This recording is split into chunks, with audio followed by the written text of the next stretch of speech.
God bless you, and what a joy it is to greet you after worship at Progressive Baptist Church. We had an amazing time today as we lifted up our men, talking about a black man, a man after God's own heart. After worship and some other preliminaries and wonderful work by the church and the team, we turned to the Word of God. And we discovered that the Bible calls David a man after God's own heart. But when you look at his resume, he seems not to be qualified. David was an adulterer and a murderer. He was violent and vicious. He had so much blood on his hands, God would let him build the temple. He was a bad father. He had a lot of strikes against him. And yet God loved and approved him, called him a man after God's own heart. Well, part of the truth of that is that God doesn't judge us on the basis of our resume, but on the basis of our relationship. He doesn't just look at us on paper. He looked at the heart of the person.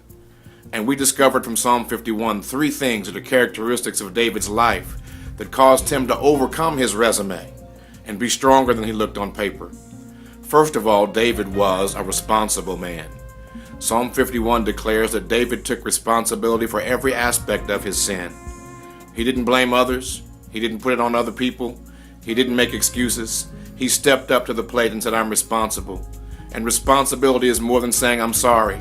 It's being willing to change. The second thing we learned about David as well is not only was he responsible, but he was willing to be renewed. He asked God to renew unto him the joy of his salvation, renew unto him his loyalties. And so as David was renewed, it's almost like recycling. David said, I want to go green in my life. And so he made a decision to let some things go so other things could grow. And then finally, David said unto God, restore unto me the joy of my salvation. He was not just a renewed man or one who was responsible. He was also one who was willing to be restored.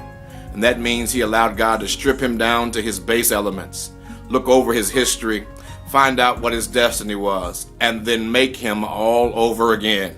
And I want every man to know that the same God who loves David loves you. Don't let your resume stop you from having a relationship with him. Don't let how you look on paper keep you from becoming the person God has called you to be.